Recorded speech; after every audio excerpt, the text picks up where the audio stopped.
Bienvenidos y bienvenidos nuevamente. Mientras los que están ingresando van tomando asiento, los invitamos y damos comienzo a esta nueva conferencia en el marco de este primer Congreso Internacional sobre Problemáticas en Educación y Salud. La conferencia se titula Neurobiología de la violencia, conductas agresivas de niños y adolescentes y competencias profesionales en las aulas, y estará a cargo del doctor Roberto Rosler. Él es médico neurocirujano del Servicio de Neurocirugía del Hospital Británico de Buenos Aires, médico asistente extranjero de hospitales de París, Francia, orador y tutor internacional en la Asociación Educar, profesor titular en la Pontificia Universidad Católica de Buenos Aires y docente en distintas instituciones, entre ellas la Facultad de Medicina de la UBA, la Escuela de Medicina del Hospital Italiano de Buenos Aires, la Facultad de Medicina de la UAI, ITBA y Universidad del Salvador, además del profesorado de Educación Inicial y Primario del Instituto Santa Ana y San Joaquín. Agradecemos muy especialmente la posibilidad de escuchar a Robbie Rosler, con quien los dejo. Buenas tardes, ¿me escuchan bien? Bueno, antes que nada quería agradecer esta invitación que para mí es un gran honor y un gran placer. No sé qué va a suceder con ustedes. Bueno, para empezar, antes de entrar de lleno en el tema de la neurobiología de la agresividad, yo quiero discutir un tema que para mí ha sido siempre muy problemático, que es este concepto de que nosotros somos seres racionales. Que yo creo que este es un preconcepto y creo que es un obstáculo en cualquier situación en el aula o en el consultorio. Y esto comienza desde el momento en que a nosotros como especie se nos denomina Homo sapiens sapiens. La traducción exacta de esto es hombre que sabe que sabe. Y acá ya mismo, desde la definición, para mí existen varios errores. Primero, cualquier hombre casado sabe que su mujer sabe más que él. Y segundo, hombre que sabe implica metacognición, implica que piensa sobre lo pensado. Y acá ya empieza la raíz de esto que nosotros somos seres racionales. Ahora, para mí, acá hay algo muy extraño. Porque si este planeta está poblado por trillones de seres racionales, ¿cómo es posible que en la Tierra todavía no hayamos podido resolver la guerra, no hayamos podido resolver el hambre, no hayamos podido resolver la pobreza? ¿Es raro o no? Luego, ¿quién nos puso este nombre? ¿Un alienígeno? ¿Quién nos puso este nombre? Si yo me pudiera poner un nombre, yo me pondría un nombre, Robbie el Hermoso, Robbie el Precioso, Robbie el Genio, pero por supuesto inmediatamente la primera, que sería mi esposa, diría, no, esto no es así. Y sabemos que todo lo autorreferencial no tiene validez.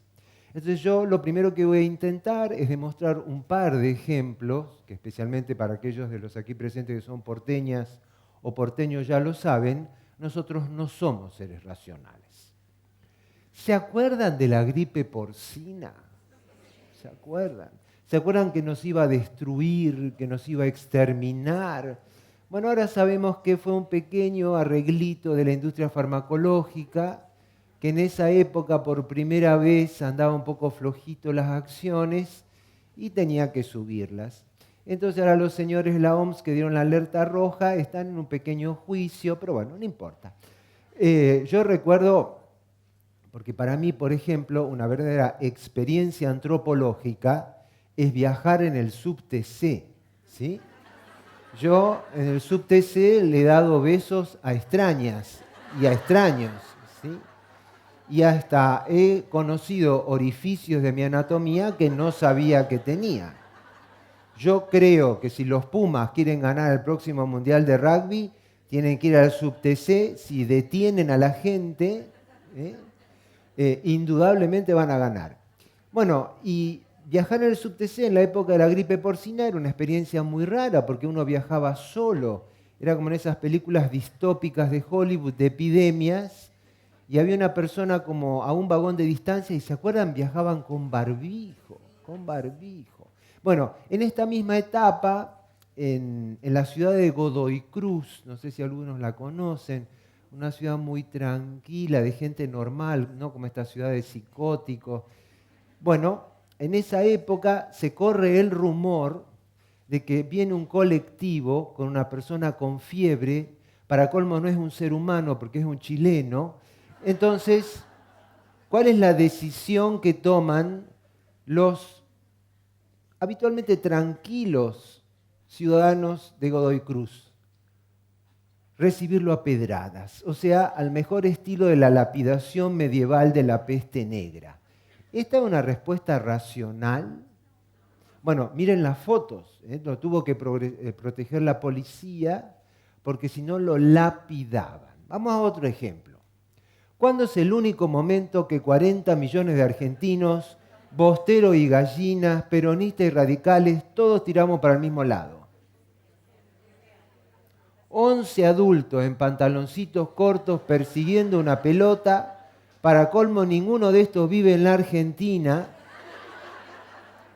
Y además, entre estos 11, hay uno que dicen que es el mejor jugador del mundo. Dicen. Pero cuando juegue con la albiceleste, dan ganas de tirarle antidepresivo y decir, dale, flaco, ¿no es que sos el mejor del mundo? Bueno, ¿es racional que lo único que nos dé argentinidad y cohesión sea esto? No. Bueno, luego les voy a contar una infidencia. Mi viejo es un inmigrante que bajó desnudo y analfabeto de un barco y para desgracia de toda la familia, el primer amigo que hizo era un hincha de River, claro, fácil. Año 49, época de la máquina, River salía campeón todas las veces, pero yo nací en el año 56, para verlo campeón a River tuve que esperar a estar en segundo año de la Facultad de Medicina. Y esto contagió a toda la familia, o sea, somos toda una manga de gallinita. Imagínense, cuando River se fue a la B, mi familia era un cementerio, ¿sí? Pero lo más grave de todos es que el único inteligente de mi familia es mi hermano, ¿sí? Mi hermano tiene una maestría en Yale y un doctorado en Oxford. Bueno, mi hermano tuvo un pico depresivo cuando descendió River a la B. Se acercó mi cuñada y me dijo, está peor que cuando se murió Aldo. Aldo era su mejor amigo, ¿sí? Una persona que tiene un doctorado en filosofía medieval de Oxford es racional porque se va esto a la B. Realmente en esto se va la vida. Hay gente que cuando Rosario se fue a la B se murió un tipo de un infarto. ¿Esto es racional? No. Bueno, yo podría seguir y seguir y seguir. Y yo lo que trato, y ustedes no deben por supuesto nunca creerle a un orador, pero lo que trato de decirles es que nosotros no somos seres racionales. Nosotros tenemos la potencialidad de ser racionales, pero lo que somos fundamentalmente es seres emocionales. Y cuando nosotros empezamos a comprender que ese bípedo que está en el aula, enfrente nuestro, es un ser emocional, entonces hay muchas cosas que son más fáciles de comprender. Entonces da menos ganas de estrangularlo, menos ganas de tirarlo por la ventana, y además que nosotros también somos seres emocionales los docentes. Entonces, ¿cómo fue esto de que fue apareciendo un sistema nervioso? Bueno, el sistema nervioso lo primero que aparece es en los reptiles, y por eso a esta parte del sistema nervioso se lo llama sistema reptiliano. Esta parte se llama tronco cerebral y la función de este tronco reptiliano es lo que se dice la homeostasis, que es nada más que mantener los parámetros vitales constantes. O sea, al tronco reptiliano le interesa mantener el azúcar, la presión arterial, el oxígeno, el sodio, las proteínas y un largo etcétera constantes, que no varíen. Ahora, un parámetro que hay que tener en cuenta del cerebro reptiliano es que tiene neofobia, le tiene miedo a lo nuevo.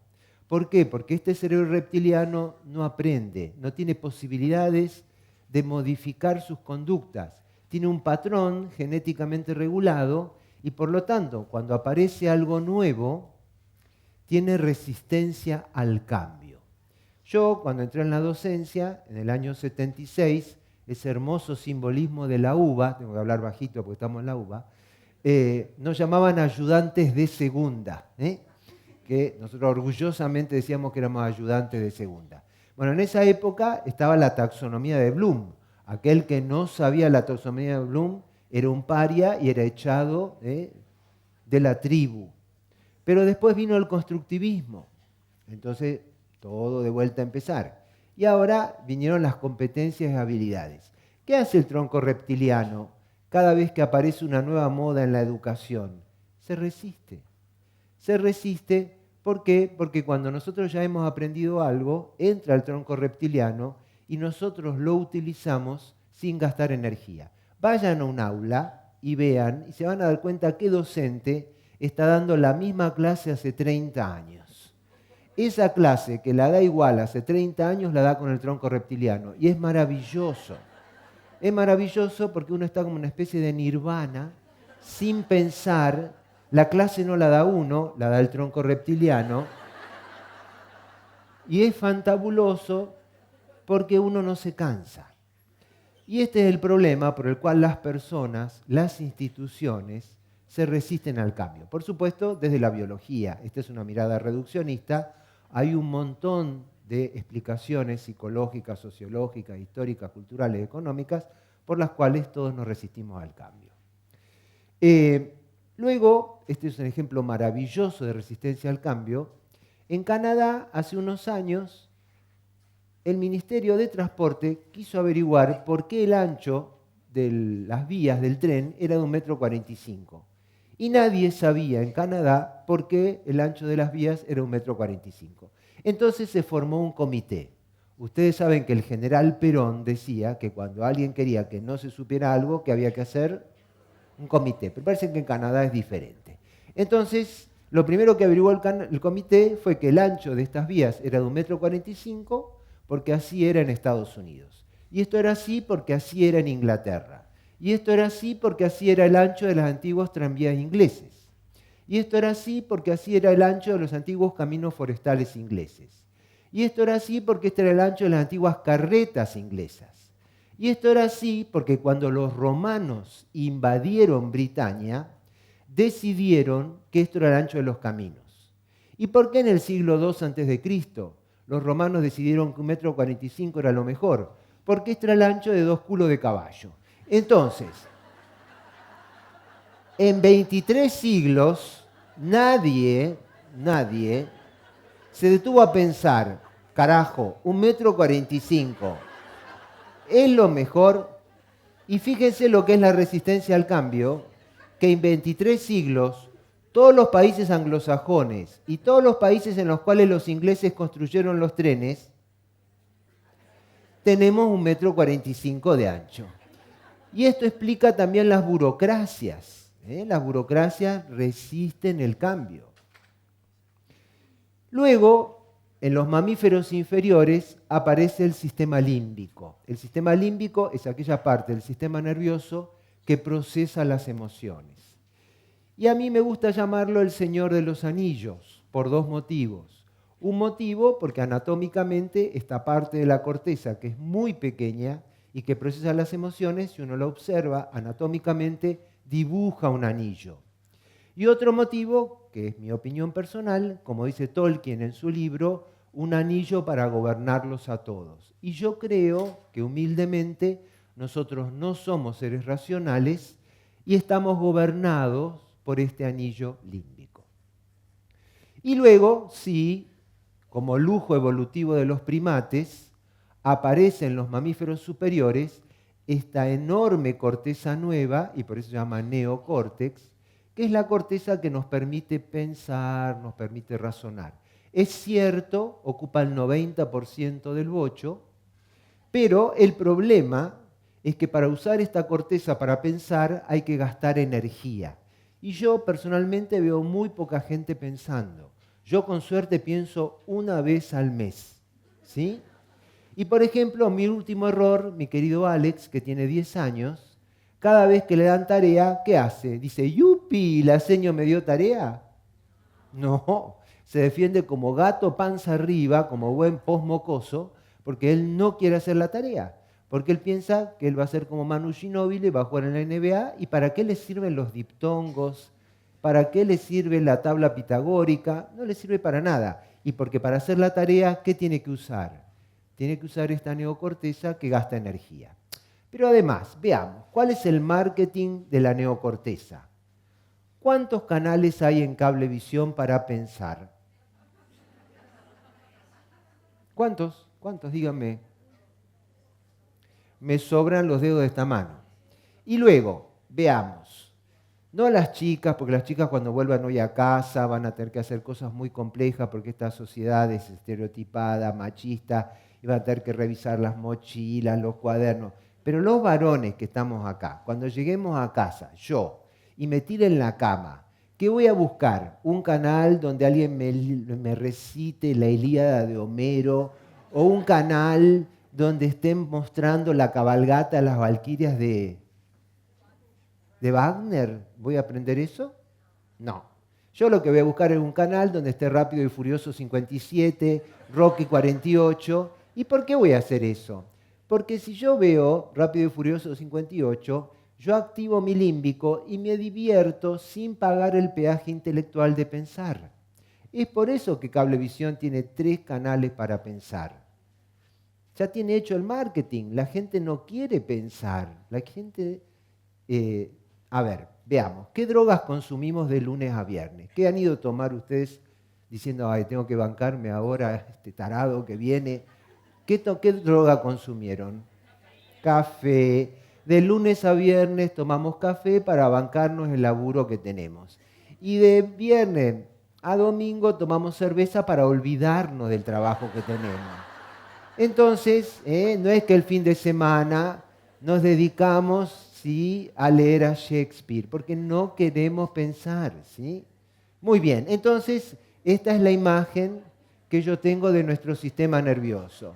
Tenemos una enorme carcasa racional, pero el burro que empuja es el emocional. Si yo antes de entrar al aula, al salir de mi casa, me peleo con mi esposa, por más que antes de entrar al aula vaya al baño y que esté con una cremita frente al espejo y diga, Roby, tranquilo, Roby, tranquilo, Roby, tranquilo, entro al aula y a los 5 minutos mis alumnas y alumnos hacen el diagnóstico correcto y dicen, Roby es un mal cogido, y tienen razón. Porque uno no puede evitar estar emocionalmente desbalanceado. Y es lo que le pasa a nuestros alumnos. Si antes de entrar a la escuela han presenciado la pelea de sus padres, uno no les puede pedir el teorema de Pitágoras, porque uno no les puede pedir una tarea cognitiva si emocionalmente no están balanceados. Y mucho peor si no han dormido, no han comido, etcétera, etcétera. Muy bien, la violencia es multifactorial, ¿sí? La violencia tiene causas económicas, sociales, culturales, antropológicas, pero también tiene una pequeña raíz que es neurobiológica. Yo no voy a hacer reduccionismo biológico, la violencia se debe entender como un tejido de múltiples hebras, y una hebra muy humilde es la neurobiología. Por favor, no quieran entender que yo pretendo explicar la violencia solamente por la neurobiología. La neurobiología es una herramienta más entre múltiples que hay. Y en esta sociedad, por supuesto, la neurobiología no es la más importante. Muy bien, dentro del sistema límbico hay un circuito específico de agresividad. Yo por eso admiro profundamente a las maestras de preescolar. Las maestras de preescolar son como domadores de leones, pero sin silla ni látigo. ¿Por qué? Porque cuando entran en una salita de 2 y van a ver lo que es este circuito de agresividad, y este circuito de agresividad nace de una estructura que tiene la forma y el tamaño de una almendra y lleva su nombre en griego. En griego almendra se dice amígdala. Si le sacaron las amígdalas de acá, de la faringe, no se preocupen, siguen igual de agresivos que antes, porque estas amígdalas están acá adentro.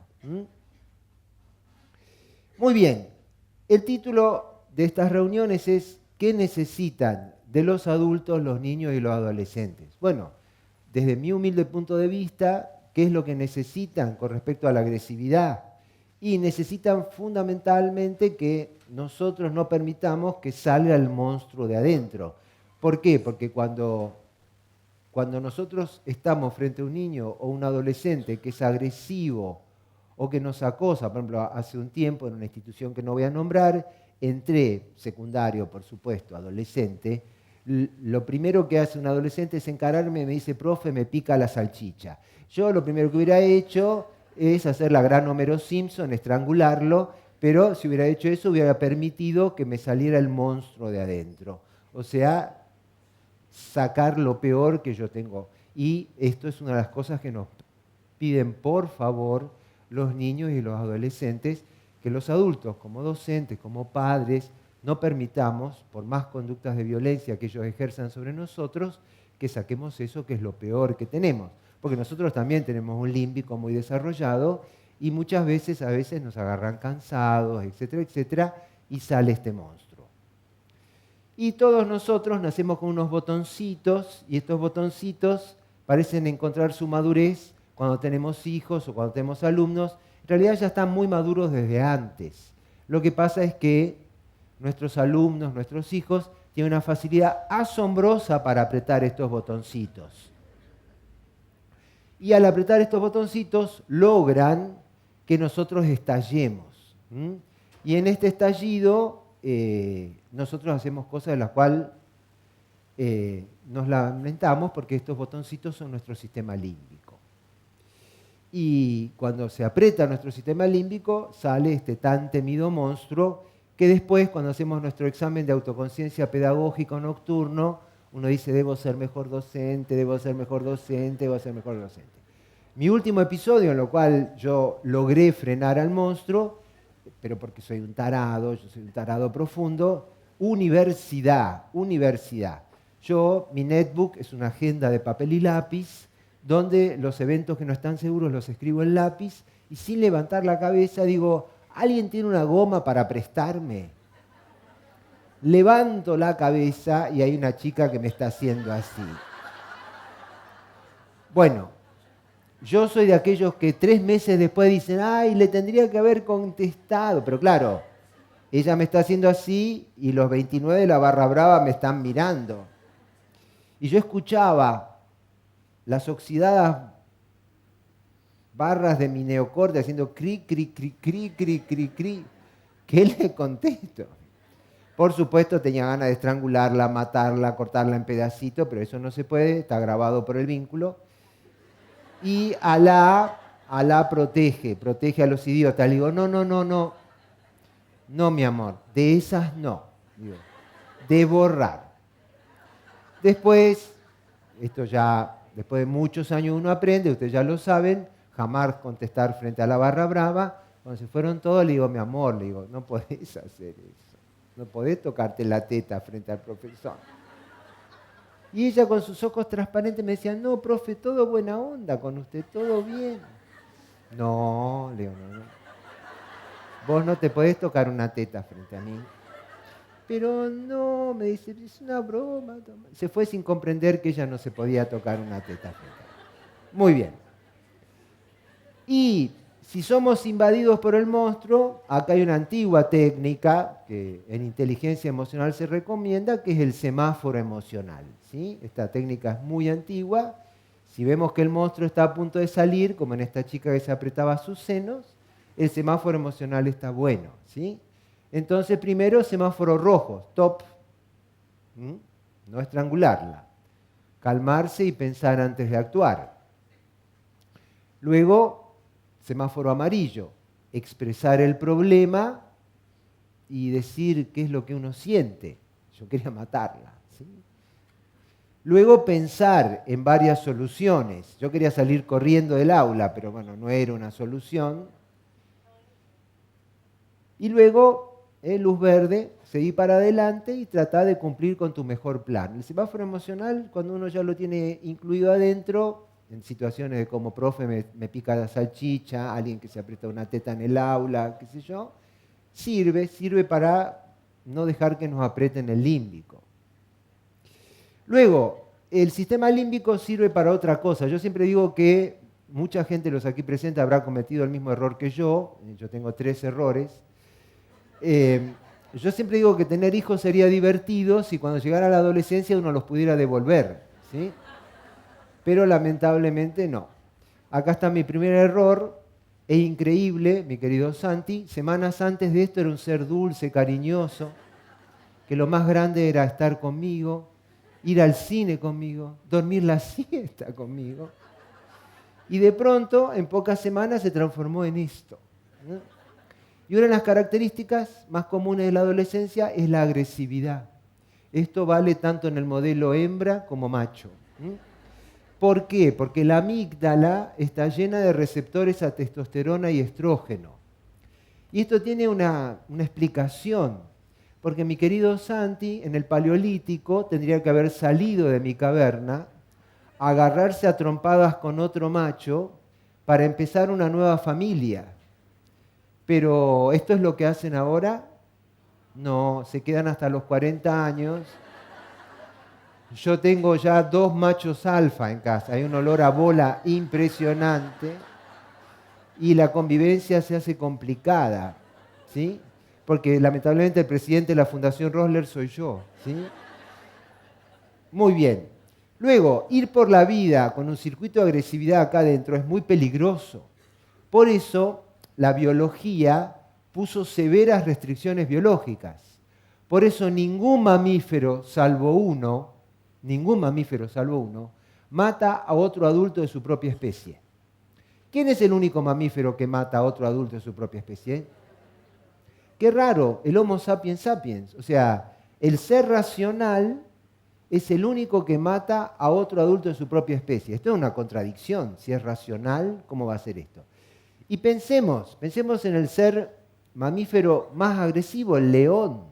¿Cuándo agrede a otro adulto de su propia especie? Bueno, típico, si es hombre, para tener sexo, ¿sí? Pero están un ratito ahí peleándose, en un momento dado uno le dice al otro, bueno, vos la tenés más grande, está bien, me voy, pero después nos encontramos en el bar y me contás cómo te va, porque vieron que el hombre, si después de sexo no cuenta, no tiene gracia. El hombre no es así, ¿sí? ¿Y cuál es la diferencia? ¿Por qué nosotros somos los únicos que matamos a otros adultos de nuestra propia especie? Nuestro sistema límbico, nuestro circuito de agresividad es idéntico cuanti y cualitativamente al de un león. ¿Cuál es la diferencia? Nuestro neocórtex. Entonces, si nosotros somos los únicos que asesinamos a un adulto de nuestra propia especie, no es por el sistema límbico, es por nuestra corteza pensante. O sea, nuestra corteza pensante tiene un lado brillante que explica la aparición de Bach, Beethoven, Bill Gates, pero al estilo Darth Vader tiene un lado oscuro que permite la aparición de estos genocidas, porque si uno piensa en la mayoría de los genocidas, si piensa en el proceso militar de acá de la Argentina, no fue un episodio de emoción violenta, fue algo pensado, razonado y planificado. Para eso hay que usar el neocórtex. Entonces, lamentablemente, muchos de los genocidios y asesinatos no están hechos por una emoción, sino por una razón. Entonces yo puedo pensar para el bien o para el mal. De ahí el hecho fundamental de la educación. Luego, ¿quién puede oponerse a la amígdala? Bueno, a la amígdala se puede oponer una porción que se llama corteza prefrontal. Pero lamentablemente la corteza prefrontal puede hacer muy poco. Puede hacer muy poco. La corteza prefrontal es la que hacemos físico-culturismo cuando vamos al psicoanalista y me dice, Roby, es tu suegro, no lo podés matar, lo ves un domingo por semana y tardamos un año en que el prefrontal crezca 1/10 de milímetro, ¿sí?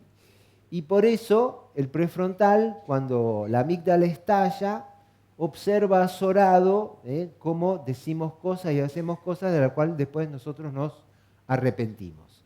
Y el prefrontal, algunos insisten que es nuestro superyo, es donde se pone todo ese pavimento cultural del cual dependen los valores espirituales, los valores culturales, la escuela, la religión, y cuanto más grueso sea ese pavimento, un mejor control hay de la amígdala. Y el tema del alcohol está relacionado con esto, porque lo primero que se evapora con el alcohol es el prefrontal. Por eso el alcohol, es el mejor lubricante social. Si yo hay algo que no me animo a hacer, Un par de tragos e inmediatamente todas esas inhibiciones han desaparecido y yo soy capaz de hacer cosas que no lo soy. No soy narcotraficante, tengo acá una cuadra estacionada en Corsita Classic 2010, pero esta sociedad es rara, ¿sí? Yo no estoy muy de acuerdo con la política actual que hay con respecto a las drogas, pero esta es una sociedad rara porque hay drogas legales y drogas ilegales. ¿Cuál es la primera droga que más argentinos mata? El tabaco. ¿Es legal? Sí. La segunda causa de muerte por droga en la Argentina, el alcohol. La primera causa de internación en terapia intensiva los fines de semana de nuestros adolescentes es la cerveza. ¿Vieron qué simpática que es la última propaganda de este verano de Quilmes del hostel? Que parece que está haciendo la propaganda de una cepita recargada.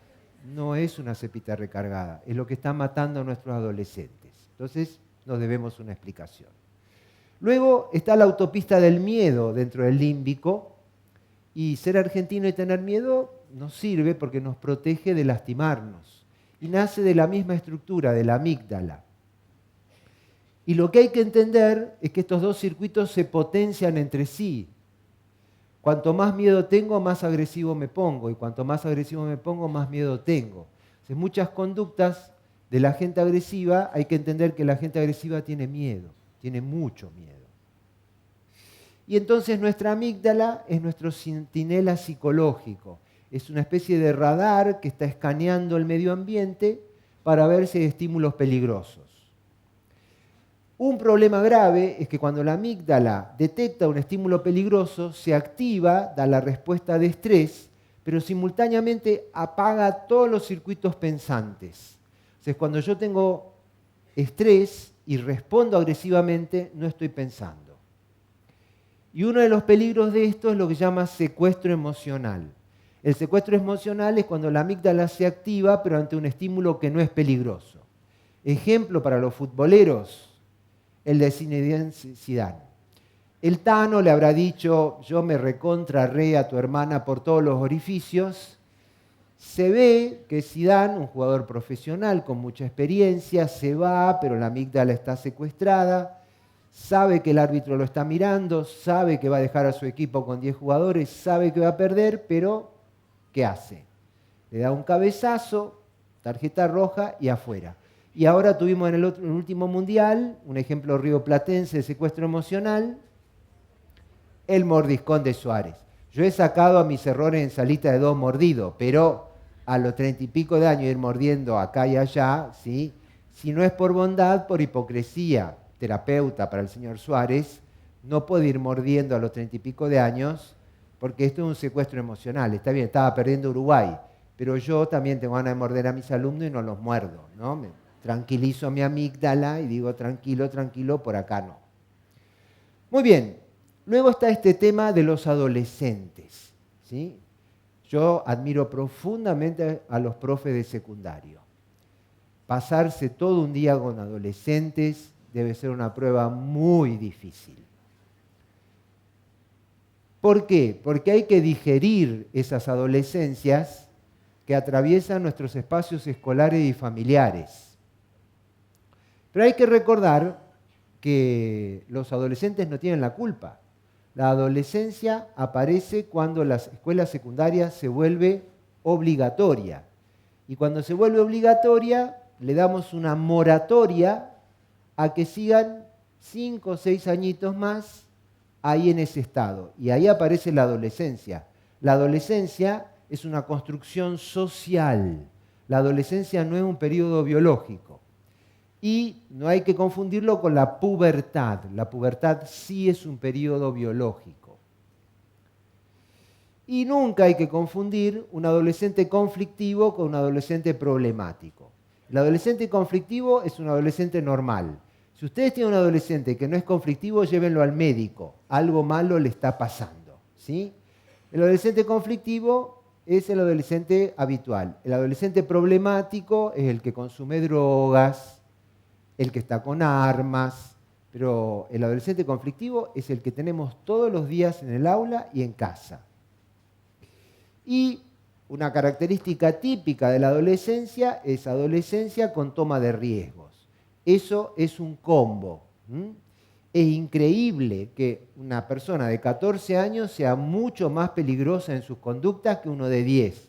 Uno diría, evolutivamente, un cerebro de 14 años tiene que ser menos peligroso que uno de 10. No. El de 14 años va a hacer cosas como nos pasó hace poco en el Hospital Británico.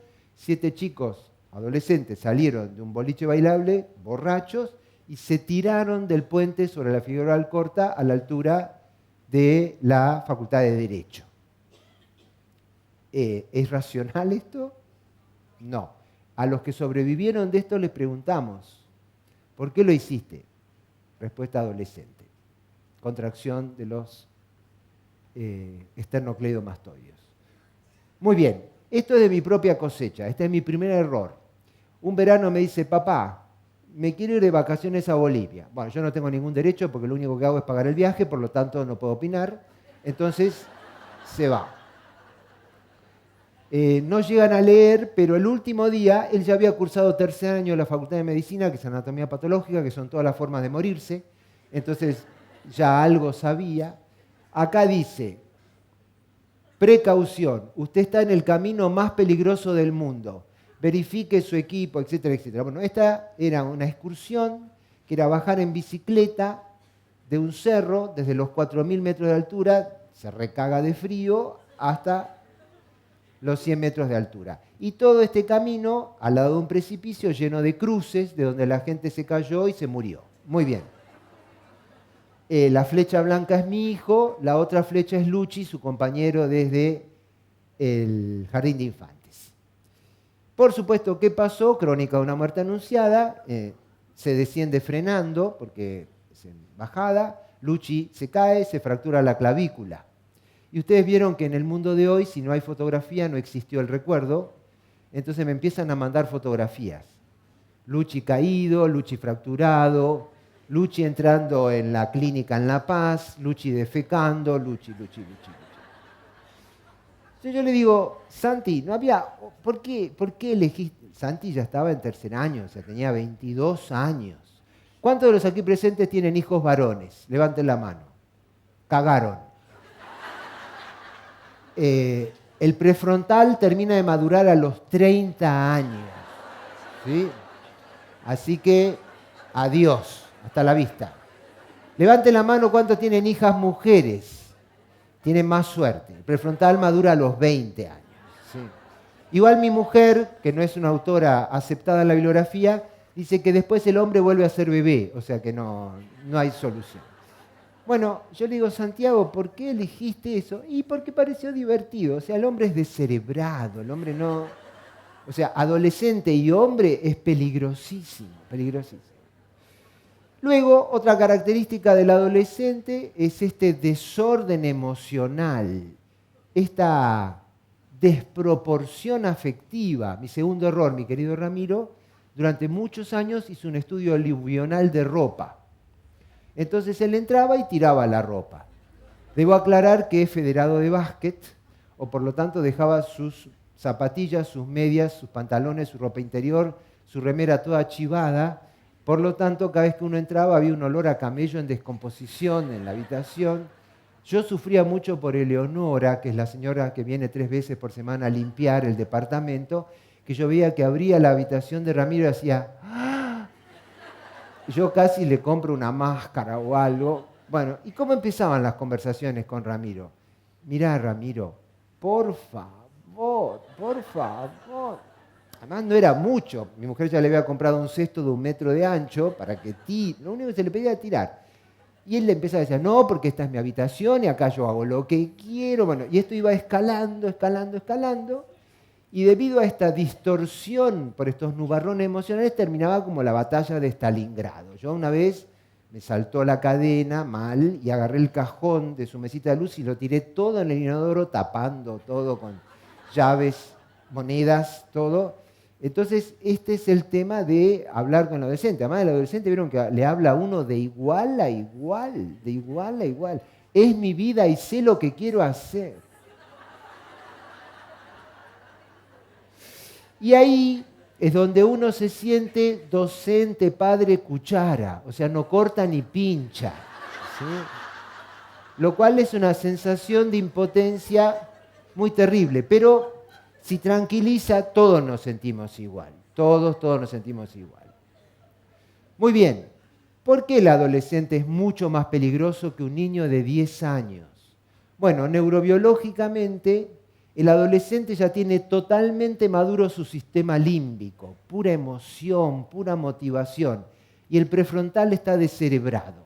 Entonces, es muy peligroso eso, es muy peligroso. Un sistema límbico hiperactivo, hiperemocional, sin ningún control cognitivo. Si ustedes van a visitar el prefrontal, le dicen vacío, hacen clic, clic, y suena hueco ese lugar. Con lo que hay que agregar que el cerebro de adolescente, la metáfora que ustedes quieran, lleno de hormonas, lleno de espermatozoides, testosterona, está lleno de esa montaña rusa que es la reproducción. Entonces, esto es un adolescente, ¿sí? Es muy peligroso, muy peligroso. Sin prefrontal, o sea, sin cognición. Hiperactivo emocionalmente y pensando en reproducirse, porque ya está pensando en reproducirse. Por supuesto, él no quiere reproducirse, él quiere el placer de la reproducción. Y ahí viene toda la importancia de la familia, la escuela, los valores, la religión, para poner un pavimento que evite el desastre que puede llegar a producir. Hay una escuela en Cataluña que tiene un espacio que me parece maravilloso, que dicen el espacio de reflexión de los lunes, de lo que pasó, de lo que no pasó y de lo que pudo haber pasado. Entonces todos los lunes decir, bueno, qué suerte que no pasó, y pensar y reflexionar para evitar que el próximo fin de semana, porque los adolescentes viven enlatados, ¿sí? El lunes y el viernes es una lata para ellos, esperando para el próximo fin de semana. Bueno, en esa lata es el momento en el cual nosotros podemos intervenir y decir, bueno, qué suerte que no tuviste sexo, qué suerte que no tuviste sexo sin protección, y qué suerte que no te chupaste 12 Stella Artois, y hablar de todas esas cosas para evitar, porque ellos están esperando al próximo fin de semana para que lo que no sucedió el último fin de semana sí pueda suceder. Y esto tiene implicancias jurídicas, porque hay muchos idiotas que andan por ahí pensando que, bueno, muy fácil, bajamos la edad de imputabilidad, y yo digo, es sencillo, si no usa pañales es imputable, si usa pañales es inimputable. Pero la biología misma no está diciendo que son inimputables, son inimputables. Bajar la edad de imputabilidad no es una solución a nuestros problemas. Se le puede bajar hasta los 7 años si quieren la edad de imputabilidad, o bueno, cuando tienen control esfintérico, 3, 4 años, bueno, son imputables a partir de la edad de control esfintérico. No se trata de esto, no se trata de esto. Es otro tema, totalmente diferente. Bueno, ¿y qué instrumentos, qué competencias nosotros podemos tener? Bueno, han venido de una charla mucho mejor que esta. Yo creo que los instrumentos socioemocionales son fundamentales. Esto nos da herramientas. Y entonces, bueno, hay docentes que les gustan los martillos. Ustedes saben que si uno tiene un martillo en la mano, todos son clavos. Bueno, esto está mal, porque el docente que lo resuelve todo a golpes no va a resolver nada. Se sabe que la importancia es la cercanía afectiva.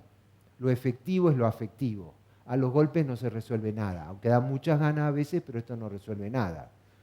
Otro es la cinta aislante. Hay docentes que se quieren aislar de todo, que no se quieren mezclar. Bueno, que pongan un maxi kiosco. Si no se quieren mezclar, equivocaron la profesión. Y entonces el docente que realmente da la diferencia es el que todas las ideas las aplica, las integra. Otro es el serrucho, el docente que toda idea que no le gusta la corta. Y el otro docente es el que cuando hay problemas no los corta, los trata de resolver. Luego está el docente centímetro, el que quiere medir todo, quiere medir el currículum, quiere medir el coeficiente intelectual. Y está el otro docente que no está tan preocupado por medir y le gusta la flexibilidad. Y trata de que no todo vaya a su medida. ¿Ustedes tienen 30 clones en su aula? No, bueno, entonces no midan, no se preocupan tanto por medir. Luego está el docente tijera, que cuando hay un problema corta por lo sano. eso no resuelve nada, ¿sí? Lo mejor es no cortar, sino ir con sus alumnos. Luego está la brocha, aquel que maquilla los problemas, aquel que niega la realidad. Y lo mejor es no negar la realidad y ver las fortalezas y debilidades y trabajar con ambas. Luego está el docente soga, el que quiere tener todo bien atado. ¿Es posible tener todo bien atado en el aula? Yo por lo menos no lo logro.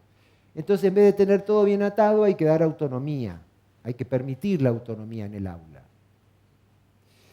Luego está el docente llave inglesa, el que aprieta, aprieta, aprieta. Cree que apretando da motivación.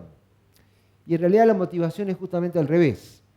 La motivación es intrínseca. ¿Yo puedo lograr la motivación intrínseca de mis alumnos? No. Justamente por eso se llama motivación intrínseca. Entonces, apretando voy a lograr justamente lo contrario.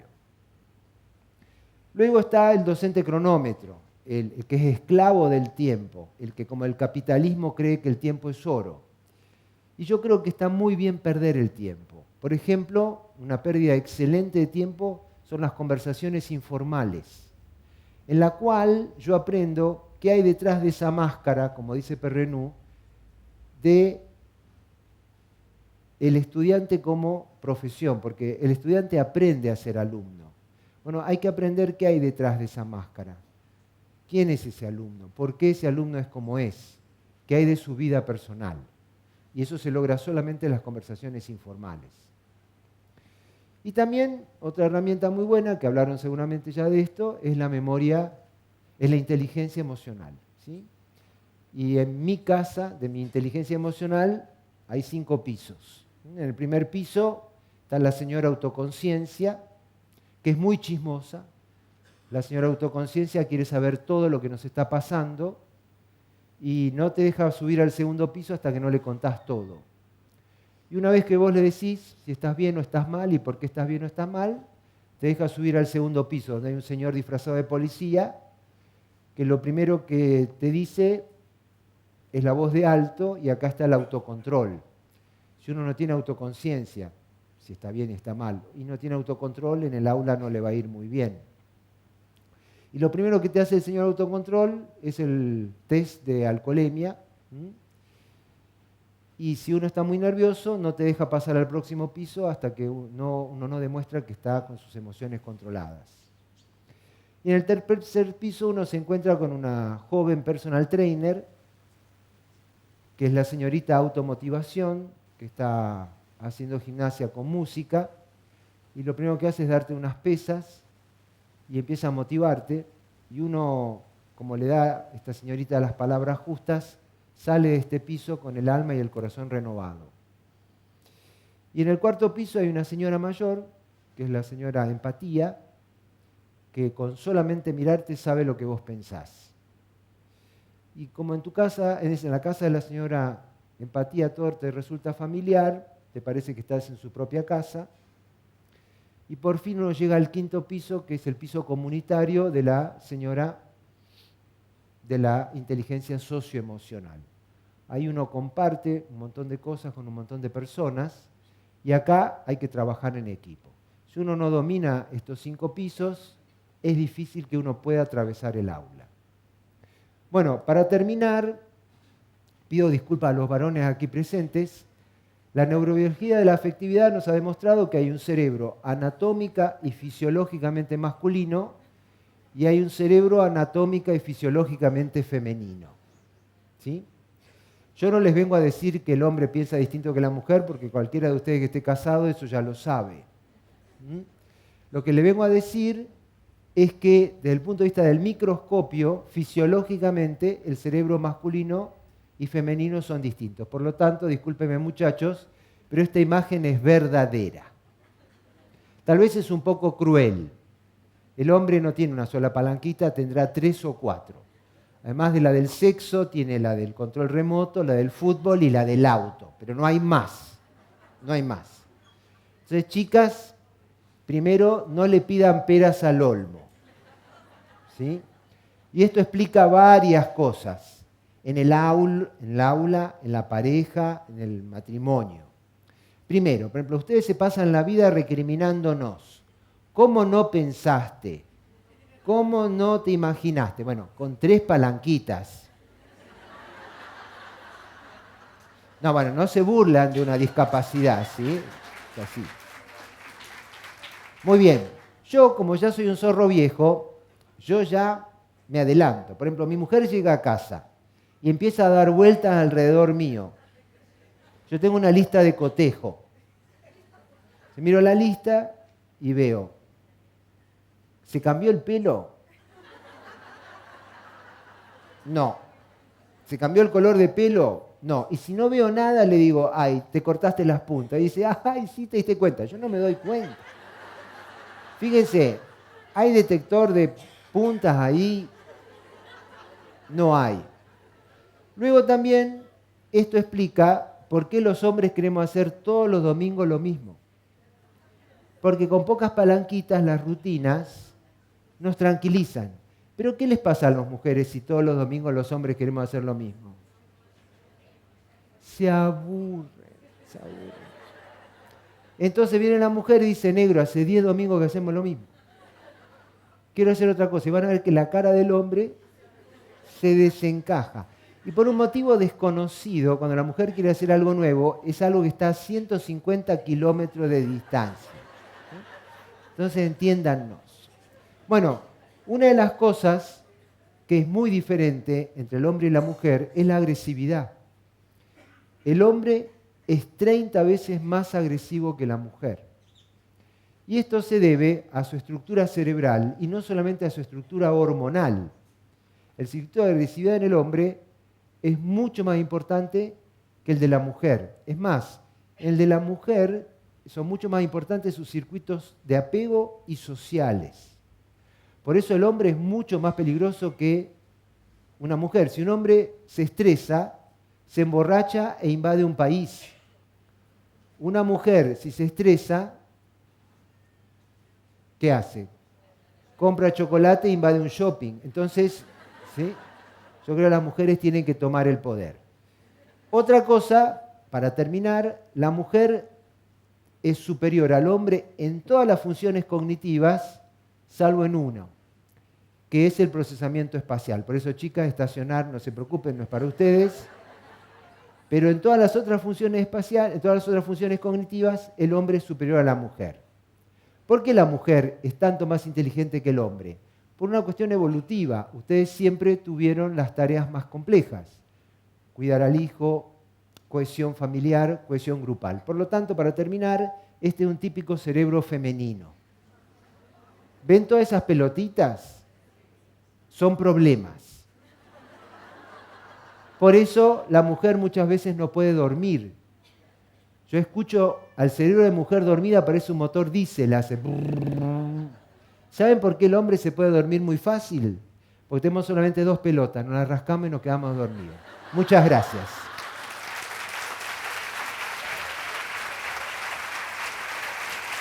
Gracias.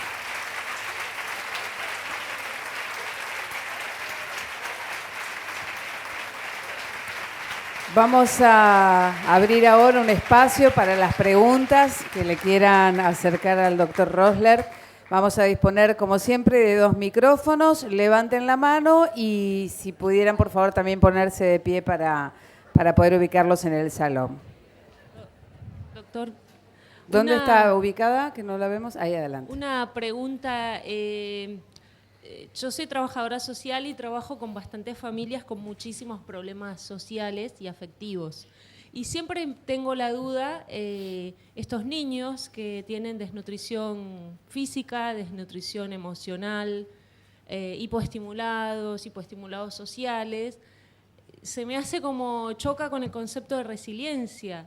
¿Ellos van a llegar alguna vez a alguna plenitud? ¿O van a ser sobrevivientes que van a deambular por las aulas y van a llegar a un séptimo con suerte? Siempre está como esa duda de ponemos toda la carne en el asador y ellos... Bueno, yo siempre digo que desde el punto de vista biológico, todos los niños nacen con la potencialidad de ser Einstein, todos. Y además biología no es destino. Predisposición no es determinismo. Luego, el partido es muy complicado porque el partido es un cóctel. Por un lado está la predisposición biológica y por otro lado está el medio ambiente. Y muchos chicos, por lo que nosotros observamos, están jugando con la cancha inclinada. Mala situación nutricional, una familia que no les da cariño, desigualdades económicas. Pero en general uno observa en cualquier medio que estos niños tienen una capacidad de resiliencia, resistencia, distensibilidad, la metáfora que usted quiera, asombrosa. Nunca hay que darse por vencido, porque las posibilidades son siempre inmensas a favor. Hasta pasado la adolescencia, siempre hay posibilidades. Entonces, esto está publicado en muchos medios muy desventajosos, y si bien uno dice, bueno, un paso para adelante, dos para atrás, desde la neurobiología lo que se ve es que siempre existe la posibilidad, por más adverso que esto parezca.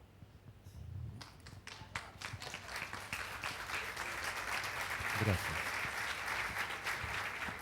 Les recordamos si se pueden poner de pie, por favor, para hacer la pregunta. Bueno, en primer lugar, muchas gracias, me divertí mucho, fue muy agradable. Le quiero preguntar, ¿cuál es su óptica en relación a lo emocional? ¿Cómo se constituye lo emocional? Yo sé cómo se constituye desde un punto de vista psicológico, con una lectura psicoanalítica, pero quiero saber usted cómo lo integra, hablando de lo emocional, conjuntamente con los aspectos biológicos. Bueno, gracias. No, por favor. Desde lo neurobiológico, las emociones son un conjunto de respuestas genéticamente preprogramadas para aumentar la supervivencia. Por supuesto, esto es una mirada muy reduccionista biológica, que nosotros lo tenemos porque esto empezó en el ornitorrinco. El primer bicho que tiene respuesta de... Usted mira una serpiente comiéndose un canario, no tiene emociones, se lo come y se acabó. O cualquier reptil, el reptil no tiene emociones. En los mamíferos inferiores aparecen las emociones, que diríamos que es un hit evolutivo que perdura en nosotros. Pues nuestro cerebro, como decía Freud, tenía razón, nuestro cerebro es un museo de ciencias naturales. Nuestro cerebro tiene todos aquellos circuitos que han sido un éxito para la supervivencia y la adaptación. Entonces, ¿por qué uno puede decir desde la biología que las emociones aumentan la supervivencia? Porque, bueno, supongamos, y esto siempre hay que entenderlo desde nuestro ambiente ancestral de adaptación. Esto no está programado para la posmodernidad. Esto está programado para un ambiente en el cual vivimos 1 millón de años, que es el paleolítico. Estamos en una caverna, yo tengo hambre. ¿Cómo voy a tener más posibilidades de conseguir comida? Si salgo emocionalmente neutro o si salgo emocionalmente cargado. Y yo voy a tener muchas más posibilidades de conseguir comida si salgo emocionalmente cargado. Y este es justamente el gran conflicto que tenemos en la sociedad de hoy. Es lo que, por ejemplo, Bauman habla de las comunidades perchero. Yo, mis trabajos como docente, ¿yo me puedo expresar emocionalmente? Y no, porque si yo le digo a la vicerrectora pedagógica de la universidad lo que yo pienso de ella, yo termino haciendo patito por la avenida 9 de Julio. Entonces, yo me tengo que frenar. Pero como dice Bauman, digamos, de lunes a viernes, uno es un ingeniero civil, el viernes a la noche yo cuelgo esa personalidad y me transformo en barra brava, punk, etcétera, etcétera, porque yo tengo que descargar esas emociones. Esas emociones que en el Paleolítico nos servían para aumentar nuestra supervivencia, hoy en día la sociedad nos mira mal. Nosotros, ¿qué le decimos a nuestros alumnos si expresan sus emociones en el aula? No los felicitamos, le decimos, no, sos un inadaptado. Entonces, ese también es un problema, porque las emociones sirvieron para la adaptación en un momento dado, pero desde hace 8.000 años que cambiamos en formato de vida, en esta sociedad sedentaria, urbana, esto ya no va más. No sé si le contesté la pregunta. Sí, levanten la mano, por favor, aquellos que quieran preguntarle al doctor Rosler.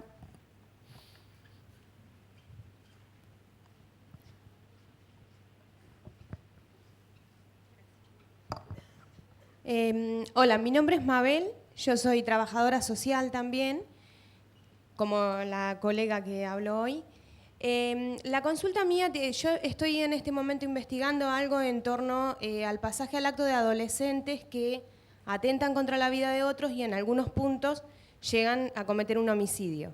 En este punto usted hablaba de la agresividad y el miedo y relacionaba una cosa con la otra y planteaba que en muchas oportunidades cuanto más agresividad había era porque más miedo había. ¿Podría desarrollar un poquitito el punto ese? Sí, cómo no. Gracias. Hay un autor, que es un autor muy famoso en el tema que se llama neurobiología de la afectividad. A mí no me gusta mucho el término neurociencia. Voy a aclarar esto, un tema epistemológico. Yo cuando tuve hemorroides no fui un proctocientífico, fui un proctólogo, y cuando me hago el control de la próstata no voy a un neurocientífico, voy a un urólogo, ¿sí? ¿Por qué? Porque estas especialidades hablan desde la humildad del logos, del conocimiento. Aquellos que estamos estudiando el sistema nervioso no somos científicos, somos también logos. Si ustedes, espero que nunca, tienen algún problema del sistema nervioso, van a 5 profesionales y van a dar 5 respuestas diferentes. Ciencias hay muy pocas, física, matemática, química, 2 por 2 es 4. Bueno, yo cuando estudié filosofía me dijeron, cuando una pregunta tiene una sola respuesta es una ciencia, cuando tiene varias respuestas es un logos.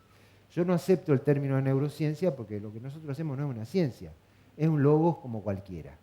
Entonces, uno de los primeros que estudió la neurobiología de la afectividad, que se llamaba Jack Panksepp, él estudió esta relación entre el miedo y la agresividad.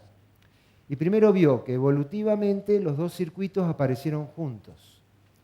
Y luego vio que los 2 circuitos, además de compartir la misma estructura, que es la amígdala, tienen axones cruzados, o sea que uno potencia al otro. Y no sé si a ustedes les habrá pasado, por ejemplo, en las instituciones hospitalarias esto es muy común.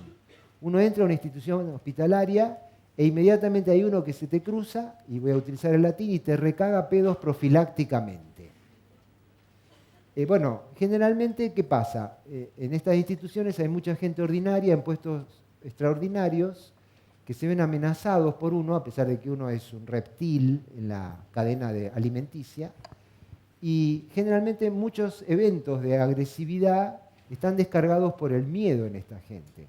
Y esto es lo que estudió Panksepp. Panksepp estudió que en general las respuestas de agresividad en muchos empieza en los mamíferos inferiores y termina en el ser humano. Muchas respuestas de agresividad están descargadas por el miedo. Primero se activa el miedo e inmediatamente, milisegundos, o sea, milésimas de segundo después, se activa como respuesta al miedo la agresividad.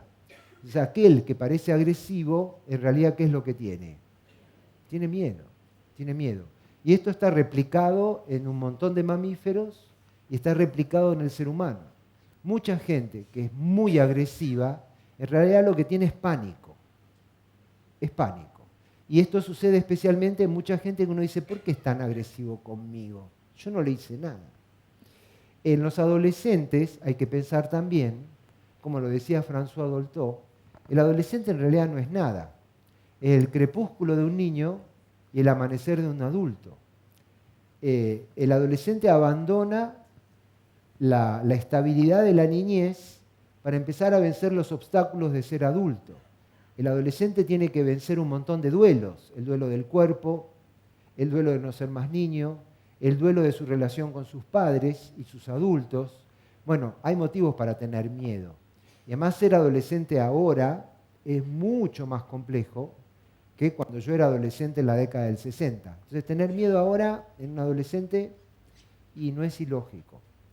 Y neurobiológicamente es un combo que se ve muy a menudo. No sé si le contesté la pregunta.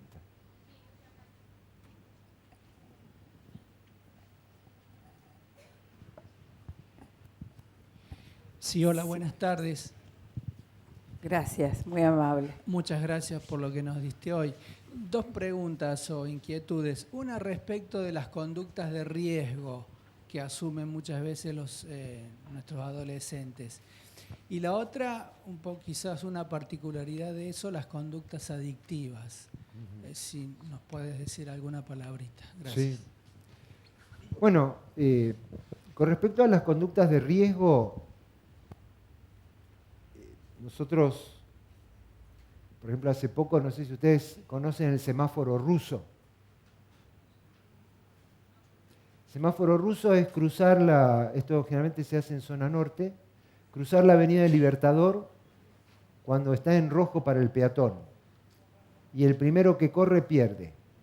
Nosotros nos enteramos porque nos llegaron 2 adolescentes atropellados en la avenida Libertador y bueno, uno sobrevivió. Y le preguntamos, ¿qué pasó? Y nos dijo, bueno, típico de adolescente, primero me trató de che, ¿sí? Si bien yo tengo 59 años, pero bueno, ya estoy acostumbrado a eso. Y me dice, no, che, lo que pasa es que estábamos, viste, jugando al semáforo ruso. Y le digo, ¿qué es el semáforo ruso? Bueno, es esto. Entonces, inicialmente, primero, no es muy racional. Y segundo, esto solamente uno lo puede entender si uno comprende que tienen. Esto, por supuesto, es reduccionismo biológico. Sobre esto debe haber explicaciones psicológicas, de tribu, porque esto es una tribu que juega a esto, y el que no se prende o es echado de la tribu o es despreciado, pero hay que tener digamos, ¿ustedes saben por qué tenemos sistema nervioso? Por ahí ustedes me van a contestar, y Robbie, tenemos sistema nervioso para pensar, simbolizar, razonar. No, esos son medios. El sistema nervioso fue un éxito evolutivo porque el que tiene mejor sistema nervioso central tiene más posibilidades de sobrevivir y reproducirse.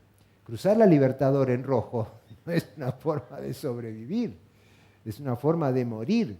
Pero en el adolescente, que se da esta combinación tan especial, que es por un lado el límbico muy activo, sin corteza cognitiva, y también hay otra cosa que nosotros debemos recordar. Yo todavía soy muy anciano, yo pude usar mis primeros pantalones largos cuando cumplí 13 años.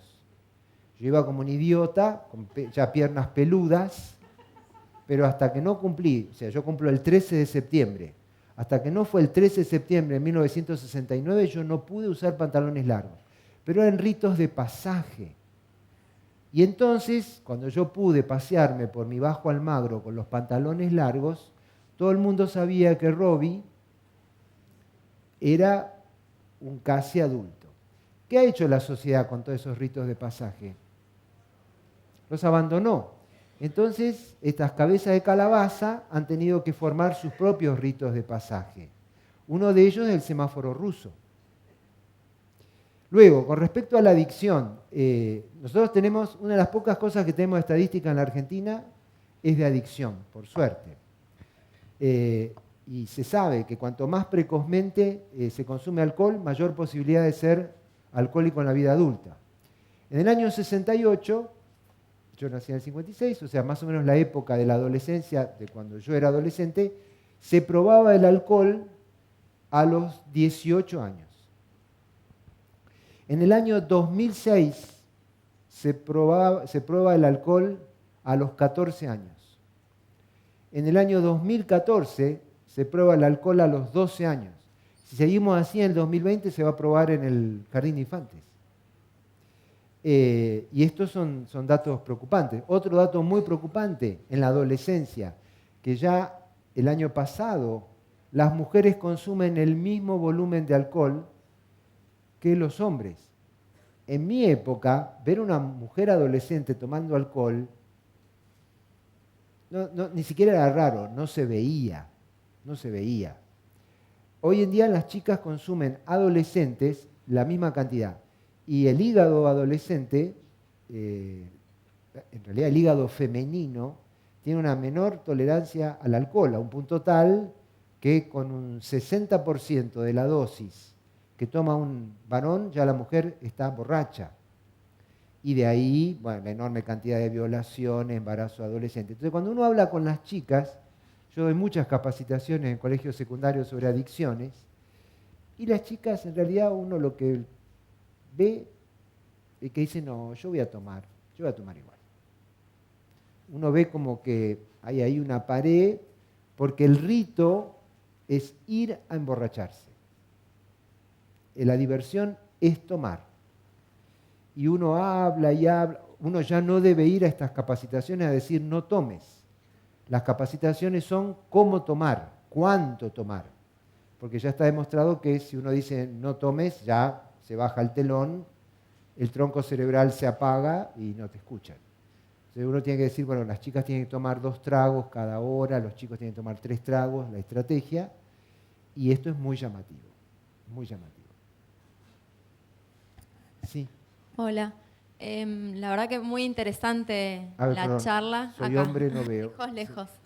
Ah, sí, perdón. Disculpa. No sé si me voy a poder explicar en lo que quería preguntarle, pero me quedó haciendo ruido esta aseveración que hay científica de que en relación a la violencia y al cerebro del hombre o la mujer, y en relación a tantos casos de violencia de género que se ven en los consultorios o en las escuelas.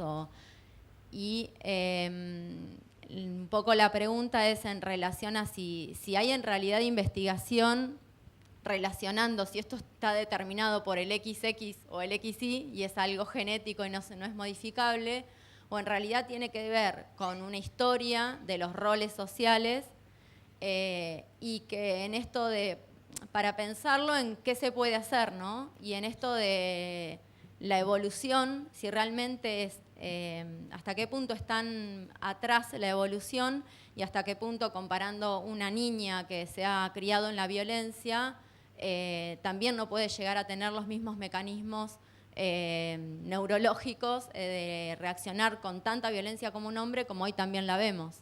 No sé si me expliqué. Sí, totalmente. No, discúlpame. Yo entonces expliqué mal, te pido disculpas. Yo vuelvo a aclarar. Biología no es destino, ¿sí? Y predisposición no es determinismo. El cerebro masculino, biológicamente, está predispuesto a ser más agresivo. Pero luego viene el medio ambiente. Y el medio ambiente agarra ese sistema nervioso. Para que tengas una idea, el sistema nervioso en el día del parto tiene solamente finalizado el 10 al 15% de sus circuitos cerebrales. El resto, 90, 85% de sus circuitos cerebrales, deja que sean finalizados por el estímulo del medio ambiente. ¿Por qué? Porque el sistema nervioso central se dio cuenta que no era lo mismo nacer en el Sahara que en Siberia, hablar chino que hablar inglés. Entonces, el medio ambiente tiene una poderosa capacidad para moldear esto. Entonces, sí, yo nací biológicamente predispuesto a ser más agresivo, pero mi vieja, que era especialista en golpes a corta distancia, bife, chirlo, coscorrón, y con armas arrojadizas, ojota, qué sé yo, me enseñó rápidamente lo que era el bien y el mal. Y no es que yo sea bueno, me quedé sin testosterona para ser malo. Entonces mi vieja me agarraba así de revés y yo soy un capado, entonces soy incapaz de ser mal, no por bueno, sino porque mi vieja me marcó todos los valores judeocristianos rápidamente. Entonces, por supuesto que el medio ambiente te puede marcar hacia un lado como hacia el otro, ¿sí? El medio ambiente es determinante. Cuando vos estudiás, ahora hay libros hasta de neurocriminología, y vos ves que el 80 y pico % de los crímenes violentos lo hacen los hombres, pero tenés un 15% de mujeres que hacen cosas atroces, ¿sí? Atroces. Entonces, por supuesto, cuando vos estudiás después el medio ambiente en donde se criaron esas mujeres, y tenés un par de psicópatas, pero la mayoría son mujeres que se criaron en lugares terribles. O sea, el medio ambiente sí es determinante, estoy de acuerdo con vos. Perdóname si lo expliqué mal.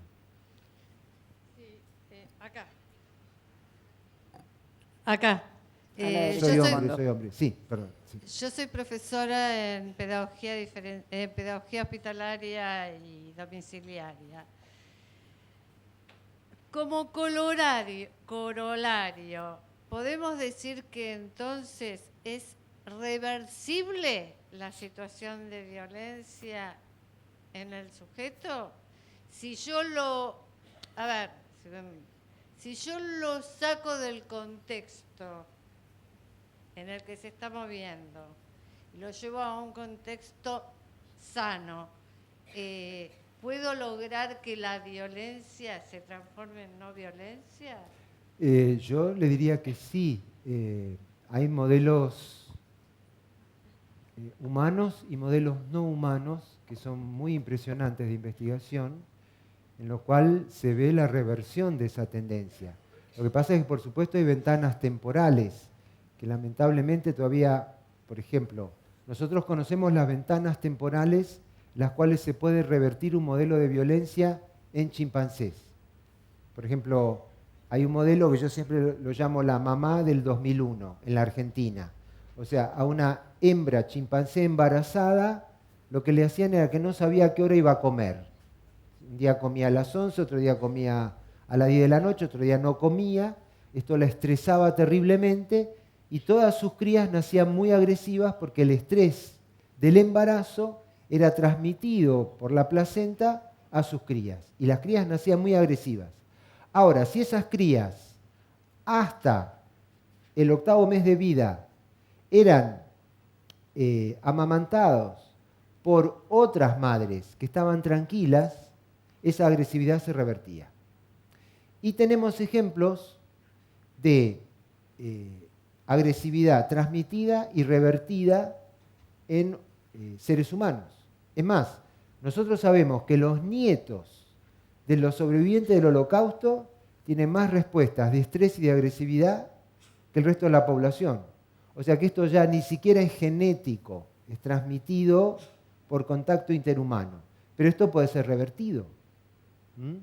No sabemos muy bien cuáles son las ventanas temporales, pero que puede ser revertido, puede ser revertido. Lamentablemente todavía no tenemos estudios para decir, bueno, hasta tal momento puede ser y después no. La apuesta es no darse por vencido, es seguir. Buenas tardes. A ver, un momento. Sí, no mucho. Acá. La pregunta es, cuando te referiste a la relación entre la agresividad y el miedo, si esto tiene alguna relación con la tendencia al suicidio en algunos adolescentes o autoagresión, como cortes, cualquier tipo de daño físico. Si el cerebro también toma parte en esto o es simplemente, o no simplemente, pero quiero decir de foco psicológico. Bueno, vamos por partes. El tema del suicidio es un tema muy complejo. Hay varios trabajos y hay dos líneas donde acá la biblioteca no se pone de acuerdo. Hay una línea, estoy hablando siempre del enfoque biológico, que es discutible. En el enfoque biológico del suicidio en el adolescente, hay una línea que dice no se puede suicidar el que quiere, sino el que puede.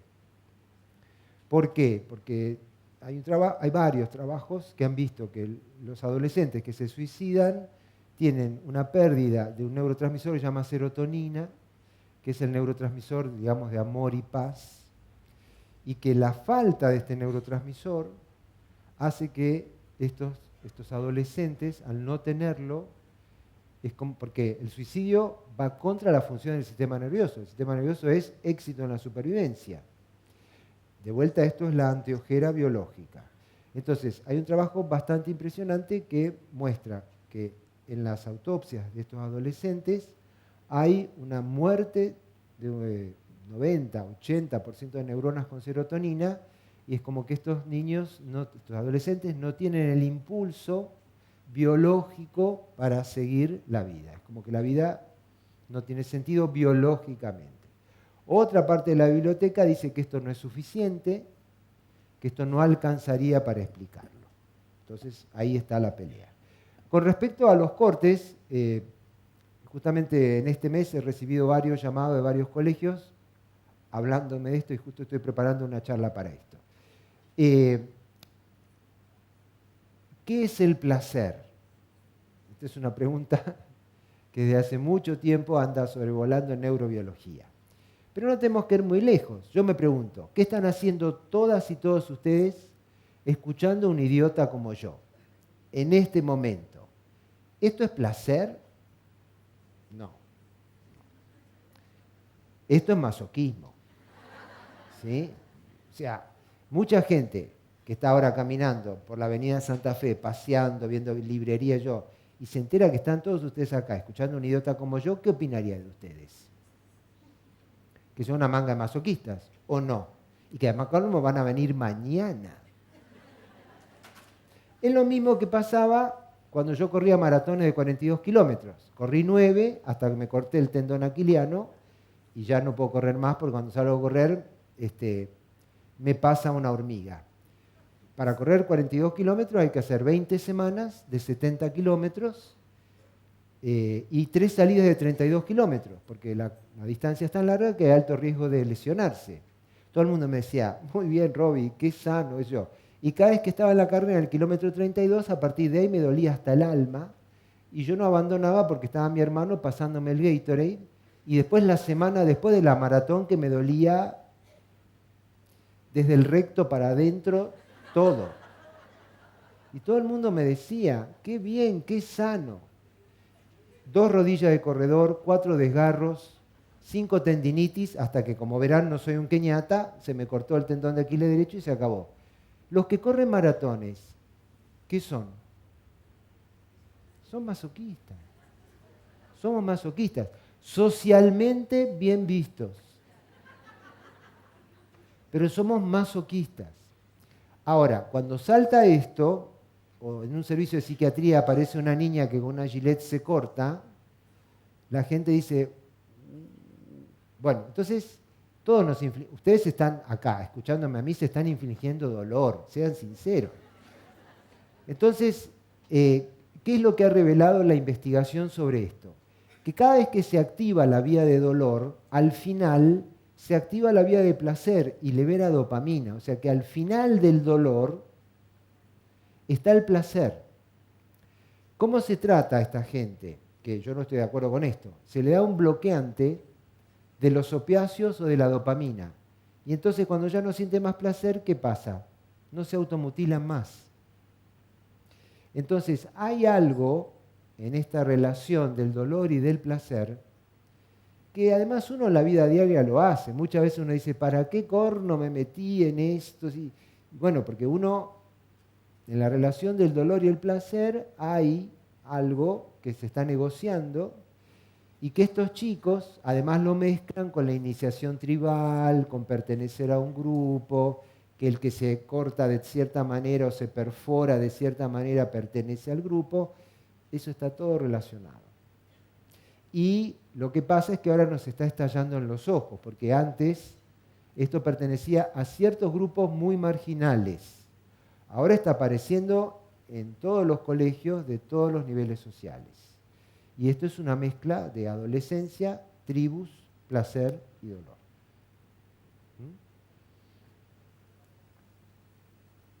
¿Más preguntas para el doctor? Le pedimos si se puede poner de pie, por favor. Gracias. Buenas tardes, doctor. Buenas tardes. Excelente su exposición y muy emotiva. Yo tuve la suerte de escucharlo muchas veces a lo largo de mi vida. Pido perdón. Y sigo con el masoquismo. La pregunta es la siguiente. La velocidad de procesamiento que hoy por hoy nuestros niños están teniendo con la tecnología. Las situaciones de tener la respuesta ya. Las situaciones de la falta ahora de sueño que los niños tienen y las implicancias que tienen con respecto a la vida cotidiana y los circuitos. Me imagino que también traerá problemas de agresividad, situaciones de necesidades de placer diferente. ¿Está cambiando nuestro cerebro con respecto a todo esto? Bueno, la pregunta es interesante. Sí, digamos, acá hay dos grandes campos que están mezclándose, que es la biología y la sociedad. Por un lado, tenemos al posmocoso, que, por ejemplo, dice, mami, mami, mami, quiero el autito, quiero el autito, quiero el autito. La mamá, que generalmente en el 90 y pico % en cierta clase está trabajando, culpógena, porque trabaja, tarda, por ejemplo, mi esposa, 8 milisegundos en comprarle el autito. ¿Cuánto juega el posmocoso con el autito? Lo tira y a los 2 milisegundos quiero el avioncito, quiero el avioncito, quiero el avioncito. Uno de los problemas importantes que hay acá es la falta de etapa de deseo. Seguramente los que cometieron el error como yo de tener hijos, las habitaciones de sus hijos, como los míos, son enormes depósitos de juguetes no jugados, ¿sí? Por esta cosa de la falta de deseo.